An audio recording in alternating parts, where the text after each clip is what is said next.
My roommate is a vampire. Chapter 19.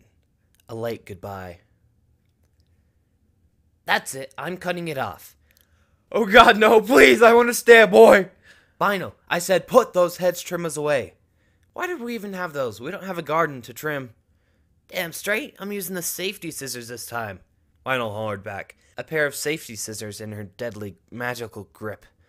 What do you mean you don't know where Silver Streak is? I can't tell you because I don't know, the colt shouted back. I don't think we have a meeting place. I'm going to give you 5 seconds to spill before I spill your guts, Final bellowed, holding the scissors at his neck. Final, not on the carpet. Right. We'll move him to the kitchen. The blood will be easier to clean.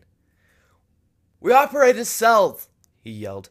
Little groups, parts of the silver hooves, sprinkled all over Equestria in different cities, different districts. When he saw that Vinyl wasn't going to eviscerate him, he spoke more calmly. We get our orders through discreet methods, business cards, napkin letters, things like that. If you're lying... I'm not, he sputtered. I'm the courier of the cell who retrieves our orders, I swear. Then tell us where your little friends are hiding, she hissed. I don't know that either. It's all secret. We don't even know each other's real names. We all go by code names. What code names? I'm Silverstone, okay? I know, I sighed, pushing her off. Go cool off. Lionel begrudgingly tore open our balcony window, slamming it shut. I sighed. Silverstone, his ears perked. Why did you even join the Silver Horseshoes in the first place? Silverstone slumped a little. I have my reasons. He let out a heavy sigh.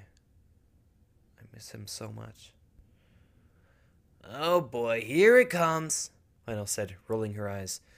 What sob story do you got for us now? Bring on the waterworks. He sniffed some more. Lionel, have a heart, I scolded. Newsflash, I'm a vampire, remember? We don't have hearts, at least according to these guys, she snapped, jerking a hoof at him. He's a Bonnie, Silverstone admitted. I resisted the urge to roll my eyes. My pet bunny, Angel. Silverstone began to sob. My best friend. Angel. Where have I heard that name before? Oh, brother, Final snorted. So, what happened to Angel? A lichen ate him. Do you know this for a fact? I said slowly. Absolutely. What else could have broken into my house and gobbled poor Angel up? There was even blood on the floor. And I know it wasn't ketchup. That has to be the stupidest story in the world, if it even is true, Vinyl said.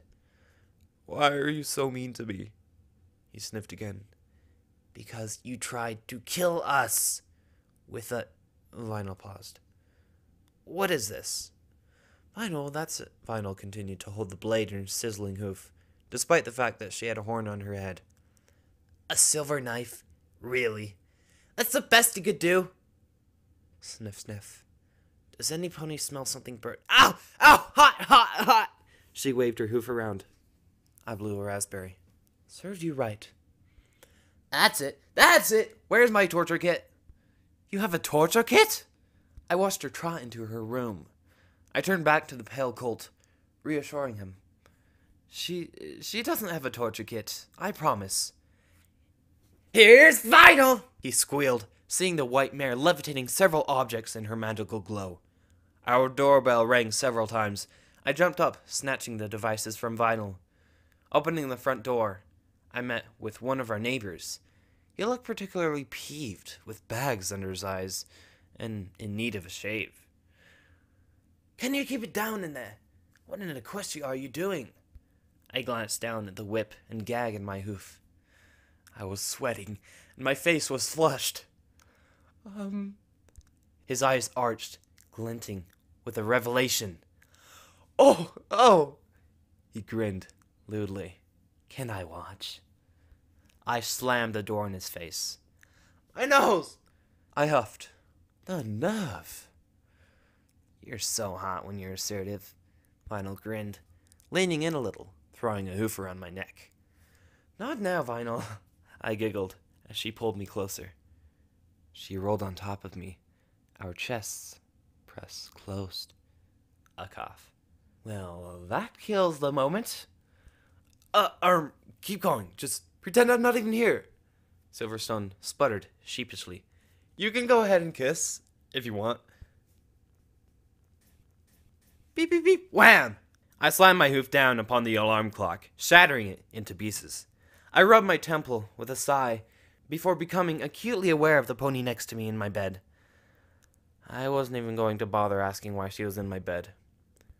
Vinyl? Did we do anything last night? Vinyl smacked her lips. Nope, not tasting a thing. My head was throbbing, mainly due to Vinyl's speakers, currently set to a reasonable volume, blasting out a song. Are you listening to Sapphire Shores? I asked incredulously. Remixed, of course. There were several muffled cries from the living room. He's still here. Uh-huh. Vinyl's head followed the beat of the song. I'm surprised no ponies come to get him. Luna's guards will be here eventually. She clucked her tongue. Eventually. What a waste of time. We learned something, didn't we? I tried to be optimistic. Nothing useful, Vinyl said bitterly. I know you're frustrated. I'm more than frustrated, Vinyl replied. And if it weren't for my limited vocabulary, I'd be able to convey it to you in a much more refined manner. I stared. I've never heard so many words with that many syllables come out of your mouth. I shook my head. Anyways, I'm sure everything will still work out. We'll find Silverstreak and put her in jail. No. No? She won't be able to rot in jail. Why is that? I'm going to kill her. The eyes of a killer.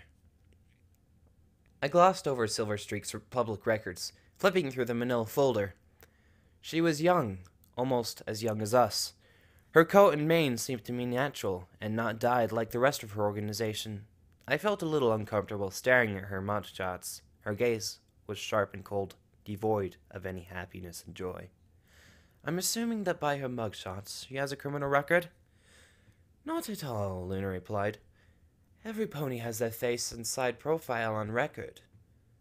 Right. Well, this is very short, I noted. Correct. Obviously, because according to this, Silverstreak is an upstanding member of society. Not a single misdemeanor, not a single infraction, not even a littering ticket. Perhaps we could look into other things, I suggested, tracing my hoof over the page. It says here her family is deceased. Both sides. So it seems. I'm afraid there is no pony to look to if we want to learn more about Silverstreak. Another dead end. I'm so sick of this bureaucracy, Vinyl snapped. We've got all the evidence we need, Vinyl spat. The photograph, the note on our door. Why aren't we grabbing this hayseed? We cannot prove it was her on such flimsy evidence. At most, we could connect her name to the note. But then what?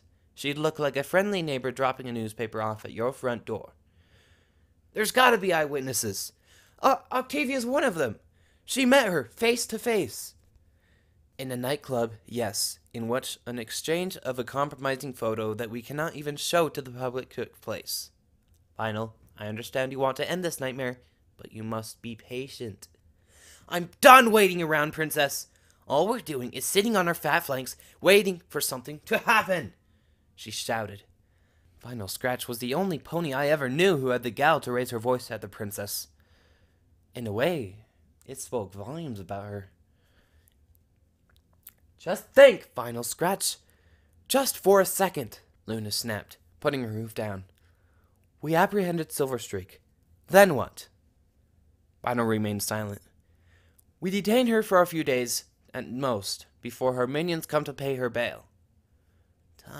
Talk, she muttered. No action.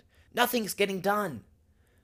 As she trotted away, I could hear her mumble, "Want something done in this town, you gotta do it yourself." "Vinyl, you are not going after her yourself," Luna bellowed, stabbing a hoof, leaving a crack in the floor. "Do I make myself clear?" I sighed. "May I have a copy?" I asked Luna. "Of course. And do you think you could get me a copy of her bank statements?" Luna raised an eyebrow. "Yes, although I fail to see what they would reveal. I shall request the papers as soon as possible." "Thank you." Our little impromptu meeting with the princess had made me late for rehearsal. I found that those hours spent with my group were a brief respite from all that nonsense about secret societies and whatnot. I was feeling better as of late, and it reflected in my music. Late into the evening, when the day was done, I'd expected to catch Vinyl on her way down the stairs going to her job. I usually did see her this morning. I twisted the key in the lock, spitting the bitter copper taste out. The door creaked open slowly. The apartment's lights were dimmed.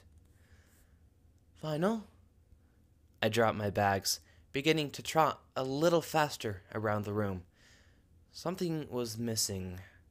Not something, a lot of things. The entire apartment was looked off. "Vinyl!" Her room looked bare. Her bed was still there. Her records, her set. A quick glance at her room revealed some clothes missing.